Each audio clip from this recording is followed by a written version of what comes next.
زیادہ اقسام ہیں، میں نے عرض کیا ہے، لیکن جواب دینے سے پہلے میں ایک بات بتانا چاہتا ہوں، ناظرین یہ بات ذہن نشین کر لیں کہ جادو اس وقت تک ہو نہیں سکتا جب تک کہ اللہ کی اجازت نہ ہو۔ اس لیے ہر بات پہ کہہ دینا، بعض اوقات بیماریاں ہوتی ہیں یا دیگر مسائل آ جاتے ہیں جن کا جادو سے تعلق نہیں ہوتا، لیکن وہ سمجھ رہے ہوتے ہیں کہ ہم پہ جادو ہو گیا ہے۔ اگر کسی پہ خدا نہ خواستہ ہو بھی جائے تو وہ بھی اللہ تعالیٰ کی اجازت سے ہی ہوگا، اس لیے اس پر یقین نہیں کرنا چاہیے۔ یہ صرف ناظرین کی معلومات کے لیے، چونکہ اس کا اثر ضرور ہوتا ہے، صرف اس لیے ان کو بتایا جا رہا ہے۔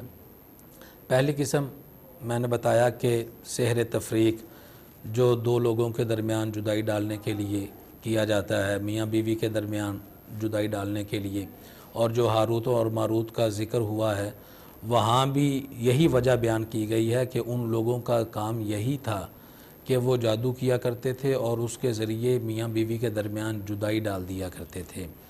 اور حضرت عبداللہ بن مسعود رضی اللہ تعالیٰ عنہ آپ راوی ہیں، آپ فرماتے ہیں کہ شیطان اپنے چیلوں کو بھیجتا ہے، اپنی ٹولیوں کو اور اپنے شاگردوں کو بھیجتا ہے، وہ زمین پر پھیل جاتے ہیں اور وہ اپنا اپنا کارنامہ سر انجام دے کے جس وقت واپس آتے ہیں، کوئی آدمی کہتا ہے کہ میں نے آج اس کے ایمان کو خراب کر دیا ہے، میں نے آج اس کی دیانتداری کو خراب کر دیا ہے، وہ کہتا ہے کہ ایک طرف بیٹھ جاؤ، تمہارا کام بھی ہے لیکن اس قابل نہیں ہے کہ میں تمہیں عزت دوں۔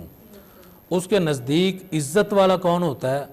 جس وقت ایک آتا ہے شیطان، وہ آ کے کہتا ہے کہ میں نے آج دو لوگوں کے درمیان جدائی ڈال دی ہے، وہ کہتا ہے کہ تو عزت کے لائق ہے، تو ہی سب سے زیادہ عزت والا ہے۔ تو یہ سحر سب سے زیادہ جو ہوتا ہے وہ دو لوگوں کو علیحدہ کرنے کے لیے کیا جاتا ہے، اسے سحر تفریق کہتے ہیں۔ ایک ہوتا ہے سحر امراض، جادو کے ذریعے دوسروں کو بیمار کر دیا جاتا ہے۔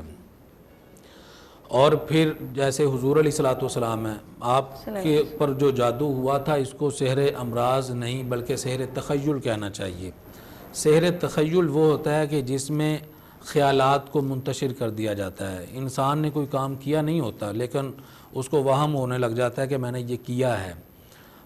اگر کوئی کام کیا ہوا ہو اس کو ایسے محسوس ہوتا ہے کہ میں نے یہ کام نہیں کیا ہے، تو خیالات کا ہیر پھیر آ جاتا ہے، نظروں کا ہیر پھیر آ جاتا ہے۔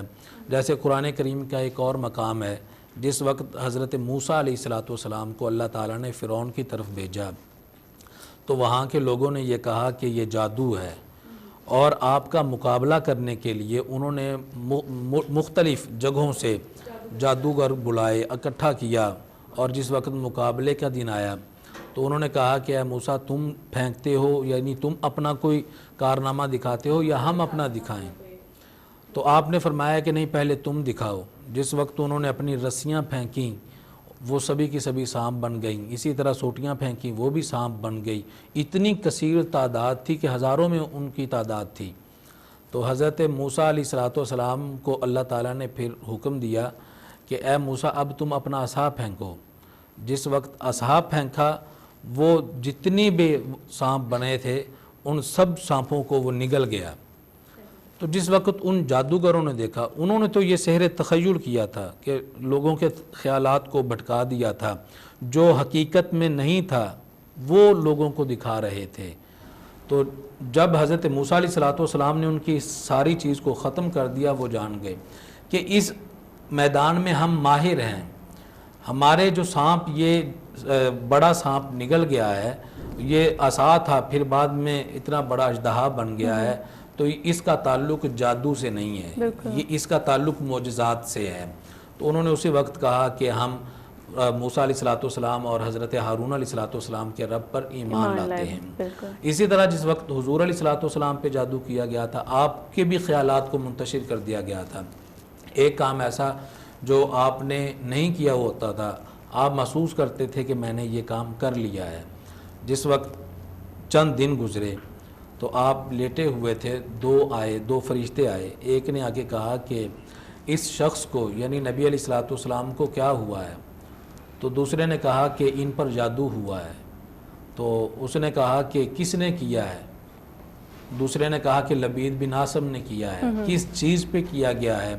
فرمایا کہ بالوں پہ ان کو کنگھی پہ ڈال کے اس پہ جادو کر دیا گیا ہے اور اس کو دفن کیا گیا ہے. پھر اس نے پوچھا کہ کہاں دفن کیا گیا ہے؟ اس نے کہا کہ بیر زروان میں دفن کیا گیا ہے. تو حضور علیہ الصلوۃ والسلام کو جس وقت یہ ساری معلومات مل گئیں، آپ نے بیر زروان سے وہ بال نکلوائے، ان کو کھولا، پھر اللہ تبارک و تعالیٰ کی آیات کی تلاوت کی، تو یہ جادو جو تھا وہ ختم ہو گیا. صحیح. اس لیے جادو کا